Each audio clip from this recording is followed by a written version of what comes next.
Chelsea Fan TV is a huge YouTube channel for Chelsea fans, and they do a variety of different videos. One of those varieties is post-match interviews, and my good friend DOOBZ, who is a Chelsea TikTok creator, if you're not following him, his link is in the description, managed to get a post-match interview. And I said to him, would you mind if I react to this? Because I am so gassed to see my friend get a post-match interview on the Chelsea Fan TV. So let's react to it. I'm from Chelsea Fan TV. My name is Alex. I'm outside Stamford Bridge after a 4-2 win for Chelsea against Brighton in the Premier League. I'm with Jaden or Jason? Jaden, yeah. Otherwise known as DOOBZ. Yeah. DOOBZ. Sorry, man. I love this guy. He's so funny, man. Listen, man. What a great result. Listen, first of all, thanks for having me on here. But listen, any Arsenal fan... Straight with the Arsenal fans, man. Straight with the Arsenal fans.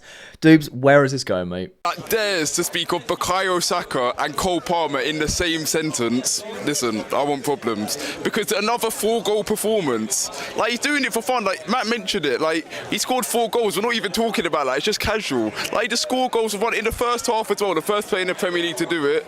But... Can you see how gassed he is? This is why I love DOOBZ. I mean, in my opinion, he has a point, right? I rate Bukayo Saka. I think he is a great player, and he's been doing it at a high level, and his team is, you know, trying to win the Premier League.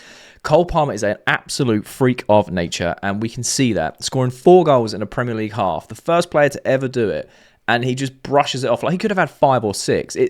The guy is just, he's not from this planet. Overall, what a performance, and I think overall, Brighton played into our hands. Like, they were coming at us, their defence was so open, and listen, with how good we've been on the attack so far, like, we were always going to, like, get the better of them, and I think it's a shame, man, because I think it's a shame them 2 goals, we absolutely gifted them. The first, like, what, 5 minutes? Sanchez, Caicedo, Metana. I'll be honest, I was late to the game, so I actually missed the goal. I saw it on the telly when I was walking in, I was like, Jesus Christ. Well, Alex, I think you'll probably be glad that you were late for that game, because that was an absolute shambles from Robert Sanchez, but we move. It's a shame, and then the second goal was just like, come on. You could see, I saw like Palmer, Madueke, they're sitting there going, what are you doing? Like, but listen, overall the performance is solid. We were getting in behind them so much. We absolutely controlled the midfield. Like Caicedo, another good performance, other than the first goal, another great performance. And do you know what? I'm glad he said that, because it's something I'm also mentioned as well. Caicedo was unbelievable. He's just been consistently so good. But there was that second goal. He played Levi Colwill a hospital ball like 6 yards out from his goal line, like, and Levi couldn't get rid of it in time, which then caused the ball in the air. Then Sanchez overcommitted. Like, it was just an absolute calamity. But shout out to DOOBZ, man. I'm so happy for you, man. He's been talking about this post-match interview for so long, and I know that he is just gassed to have it done, man. Sick guy. He's a shout for my player of the season, Caicedo. He's so improved. He's making 150 million look like a bargain. And while we're on the topic, do you know what? I also back that. I feel like Caicedo is definitely living up to his price tag now, especially this season. On the back end of last season, he went on a great run of form, consistently gone under the radar and putting in better and better performances this season, mate. I totally agree, DOOBZ. I genuinely think he has got to be up there for one of our players of the season. Good prize. I think we need to give City another 100 million. I actually think we've robbed them. We've absolutely. Oh, the police still here because I need to report a robbery. But I love that, you know. DOOBZ, never change, bro. Oh, man, I'm so gassed. And he's right, man. He is right. We should be giving Man City more money because we absolutely robbed them for Cole Palmer. Listen, Enzo Fernandez as well. He's getting better and better every game, really coming into his own. Yeah. Just overall, I'm just happy. Like, I haven't felt this way under this ownership in a while. Like, listen, we're fourth. Liverpool, they're still 0-0. If Leicester just held on, we'd be second right now. But it's what it is. Do you know what? We're saying the same thing in my live watch along on TikTok.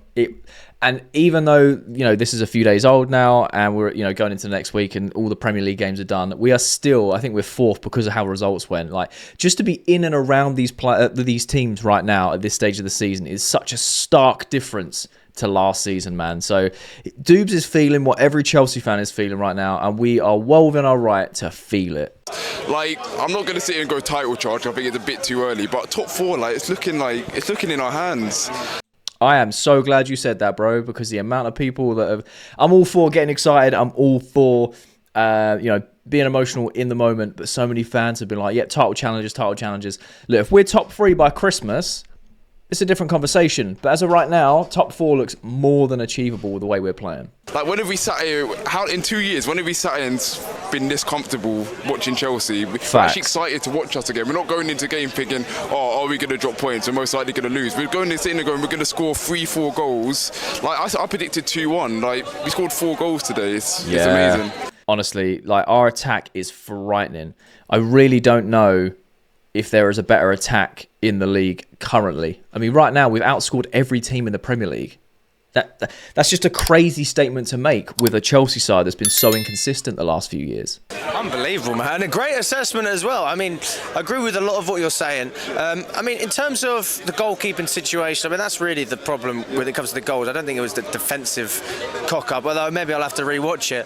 Do you think we keep playing Sanchez? This is just a case of, you know, give him the confidence and he'll improve? Or do we need to look to... Come on then, Dooz. Give me your insight. What I will say is... First of all, I hope Enzo Maresca gives him like a kick up the arse for that. But I think he's a good shot stopper. Let's be honest. Like, Bournemouth showed it. Even today showed it. He saved us on a few occasions. Like, with the ball at his feet. And listen, he wasn't completely at fault for both of the goals. Like, Fofana today, I think was our only letdown at the back. Like, yeah, no, I think I'd back that, man. I think he's right with Sanchez being a good shot stopper, and we've seen it in the previous 2 games, like he mentioned. Bournemouth. And I can't remember the other game as well, but spot on. He is a great shot stopper. He shows glimpses of being a really good goalkeeper, and his distribution's great, which is what Enzo Maresca has said from the start. Like, yeah, trust in the process. Sanchez's class. The only problem is he's just not consistent enough, and we need to know as fans, is that going to change? Is that going to change? He just looks a bit shaky. I don't know what it is. Maybe it's him coming back from injury. But for me, I think it can be one with Colwell and Tosin going into the next couple of games. Oh, Colwell-Tosin pairing. I back that too, because I've been saying the same thing. I think Tosin, for a free transfer, is an absolute bargain. And he's looked so solid when he's played next to Levi Colwell. When he came on against Bournemouth, Rolls-Royce defender. Every time that Tosin has played with Levi Colwell, they have been a solid centre-back partnership, and I totally agree there. I want to see that partnership more, especially when Fofana's kind of up and down. I think DOOBZ made a really good point. Like, he's been injured for over a year. It's going to take time, and the fact that he's playing consistently for our first team, it's a testament to his ability to bounce back from a big injury. That's my opinion. But to answer your question, I think we just stick with Sanchez, because Jurgensen, first season in the league, to have him as the #1 keeper, I think is a bit of a risk. Yeah. I back that, you know. I back that. We like Jurgensen as Chelsea fans, and he's had a few shaky moments against Servette, but his overall performance, he just seems to already be a bit more consistent within his ability.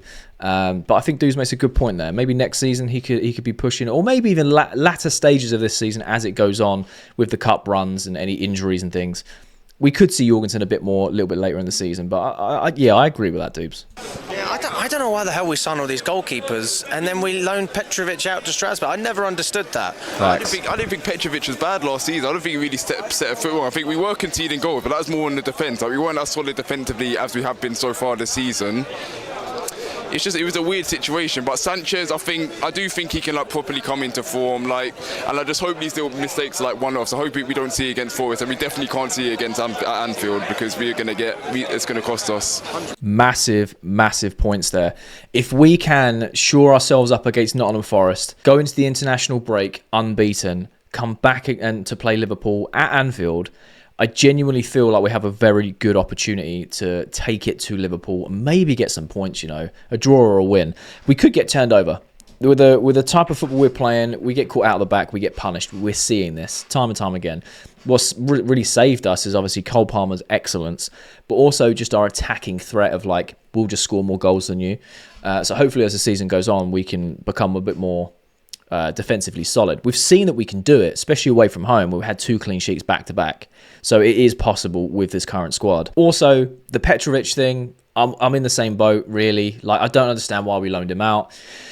I know that Enzo Maresca was I want a ball-playing goalkeeper. They brought in Jorgensen, who he's got experience with. I get that, but Petrovic, I think, did very well considering how unstable our defence was last season. I mean, up front as well, we've got so many options. We spoke about Palmer. Any club in world football would be happy to have him. Who else do you think deserves more credit, even though they didn't necessarily score 4 today? Or I'm going to answer this before DOOBZ does to see if we are on the same wavelength. Who do I think deserves more credit? I would say Nicholas Jackson, you know.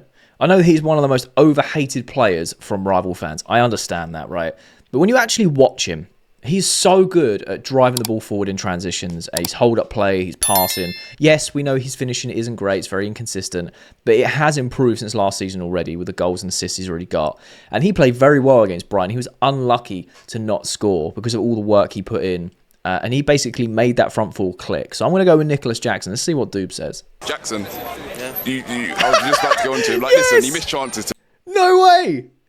Man, great minds think alike. Today, but he's so crucial to this team. Like, the way he's running in behind, like, for me, he's getting physically stronger as well. He can hold up the ball more, and he's actually got like quality with the ball at his feet as well. Facts. Like, I think he's so influential in the side. Like, the fact that Nkunku scored a hat-trick the other day and he's still not getting the nod and doesn't come on to like what 7. That is actually mad, you know. I say this in my recent preview, which you can go check out. It's obviously on my channel right now, for the Ghent game. And I say, like, having Nkunku and João Felix on the bench actually blows my mind with the quality we've got. Mental. 85th minute. Like, I just think, for me, Jackson is one of the most overhated players in the Premier League. Not just... Facts. Like, what? We've got the same brain, DOOBZ. We've got the same brain, my man. Chelsea in the Premier League. Why do you think that is? Because I just think what he does for... Listen, he got 14 goals last season in his first season, and even he's sitting there going, that wasn't good enough. He knows what he can do. Like, he knows that he can do better. Like, and what he's doing for this Chelsea team, like, his runs in behind with the ball at his feet. Him and Palmer as a duo is like, we could be looking at the new Son and Kane in terms of like this generation. Oh, do you know what? I back that. I mean, I would have probably gone with Didier and Lampard, but hey, it's the same premise. But yeah, Son and Kane, I think that Palmer and Jackson work incredibly well together. And just to reiterate and extend on what DOOBZ said about like Nico Jackson's mentality, is he came off against Brighton and looked so furious and frustrated because he hadn't scored that goal. And Maresca was like, you played amazing. Like, you made this team click going forward. And it just shows his mentality. And like he said about last season, score 14 goals and I want more. It's not good enough. I'm looking at it from, you know, like an outside perspective looking in and go, 14 Premier League goals, non-penalty goals across your first debut season in the Premier League. You've had a very good season. Like, it's as simple as that. You've had a very good season. And all Lampard and Drogba, dare I say it. But yeah. There you go. And we hope that will be the case. I mean, it's looking pretty good right now. But I remember Spurs last season. They got carried away. We're not Spurs. We're not Spurs. We're not Spurs.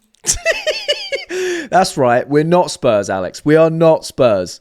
But I'm not saying that. I'm just saying, you know, it's going to be a bit embarrassing if I look back and we can't pull through. I think the key to our season is really injuries. And if we can avoid them...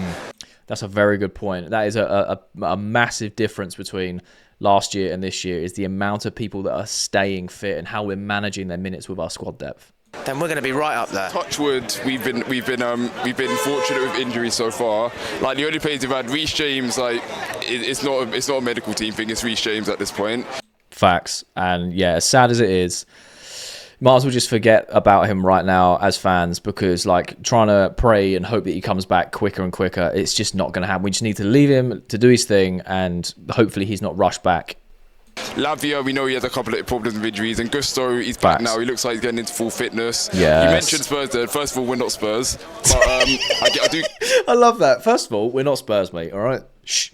Get what you're saying. Like, I'm not sitting there going to go like, oh, we're going to charge for the title now, because we're not. Like, two seasons ago, we finished 12th. But listen, top four, as I said at the start, like, we could really, like, as much as I was saying it was a must at the start of the season, like, I'm really confident in it. Like, City dropped points today. Yeah. Arsenal just about scraped against Leicester earlier. Facts. And United are just United, and Tottenham are just... Mate, since this interview, obviously United got spanked by Spurs as well, which just reiterates, I genuinely have a good feeling about this season. It's something different. It's not let's get carried away. There is an aura around the ground, the players, the results we're getting, where it doesn't feel so lucky, I suppose, and it genuinely feels like things are clicking into place. This season's going to be massively interesting, especially if we can get some consistency going. We're currently 5 games unbeaten in the Premier League. Like, I can't remember I can't remember the last time we did that. It was the back end of last season under Pochettino. I get that, but like, it just feels different. And I don't think we would be getting carried away to say right now that we are within a shout of top 4. Title contenders, like I said, if we're top 3 by Christmas, it's a different conversation. But I genuinely think we can get top 4. Tottenham, so I'm confident in top 4. I really am. Top 4's a given then. I mean, what else do we need? Do we need anything else? Or have we got everything? We've got all the foundations. We need to win the Conference League as well. As much as rival fans are going to like say, oh, it's nothing, like it's a big, good step in the right direction to win a trophy. I said this many times. This is a bit of a catch-22 for me personally. I don't have an expectation for Chelsea to win the Conference League. I would like to see us win it, of course. But I think that we genuinely need to have a very good run in the Conference League. If we could win it, it would do absolute wonders for this young squad. People forget how young our squad is. It's the youngest squad in the Premier League right now. If we was to go win a European trophy, regardless if it's like the 3rd tier of European football, a European trophy, 1 would be the first club to win it all, like literally win it all. But 2, it's a trophy for these youngsters to get a real taste of winning and take that and really kick on next season. I think it's a very vital competition for us, and I really hope that we take it seriously. Something at the Chelsea Football Club we haven't done in far too long. Come on, 2 years. Like, we need trophies, man. Oh, it's unusual. What's going on? I don't know, it's a new ownership, but doesn't matter. My standards never drop. Like, Look at this little Donny as well. This little Donny in the background. He was well chuffed with himself. I expect trophies, like, not every season, but come on, like two seasons, 2.5 seasons, it's a bit of a drought, trophy drought. Trophy drought after 2 years. I get what you're saying, man. We are Chelsea. In the last 25 years, we've won so many trophies, multiple trophies. Like multiple of the same competition. And I totally agree. I think it is time to start winning stuff again. And I feel like, you know, Carabao Cup, we've been unlucky last few seasons, get to the final losing. If we could win a Carabao Cup, I'd be over the moon. I know a lot of people don't care about it, but again, as a fan who loves the club, like, you know, these guys here and millions of us around the world, I don't care what cup it is. I don't care what the trophy is. A trophy is a trophy, and I want to see Chelsea lifting trophies this year. And I'm not like Arsenal sitting there going, oh, next season we're going to win a trophy. Oh, next year we're going to win the league. And if not, oh, no, it's calm because Mikel Arteta is the best manager in the world. He's fucking not. Dude, do you like Arsenal? Or you got like a vendetta game? Man, I love it. I love it. Don't ever change, Doobs. Well, listen, just before we round it out, what's your message to Chelsea fans? I mean, how do they need to feel? Listen, just feel optimistic. Don't get carried away. As I say, don't get carried away with that title charge yet. But listen, just feel optimistic. Like any match-going fans, like you have something to look forward to now. Like we're scoring goals, like 4 goals again. We scored 6 the other week against Wolves. We scored 3 against West Ham the other day. Like we're having fun watching Chelsea again. That's something we haven't had in 2 years. Do you know what? I totally agree, and I back that message. To all the negativity and all the like crap that's being spewed around Chelsea right now, ignore that. Ignore that. That is literally to drive. It's rage bait. That is literally all it is. It is a very exciting time to be a Chelsea fan again. Our team are doing very, very well. We should enjoy it for what it is. We should embrace it and just kind of roll with the punches and go with the tide. That is 100%, dudes. I could not agree with that more. Like it's feeling like the old days. Feeling like the old days. Yeah, man. So Facts. Chelsea fans, just be optimistic, man. Love it, man. Thanks for coming on. Pleasure. I love that, Doobs, man. That was a sick little interview. I agree with a lot of what you said. So cool to see you on Chelsea Fan TV, my man. Honestly, I love it. If you're not following Doobs on TikTok, his link will be in the description. He is a great guy, makes great Chelsea content. Season ticket holder now, going to every games. Hopefully, we'll see a lot more of him on YouTube as well. But I hope you guys did enjoy the video. If you did, be sure to leave a like, subscribe if you are new around here, and turn on notifications. So that way you get notified every time I upload a video talking Chelsea. And I shall see you in the next one.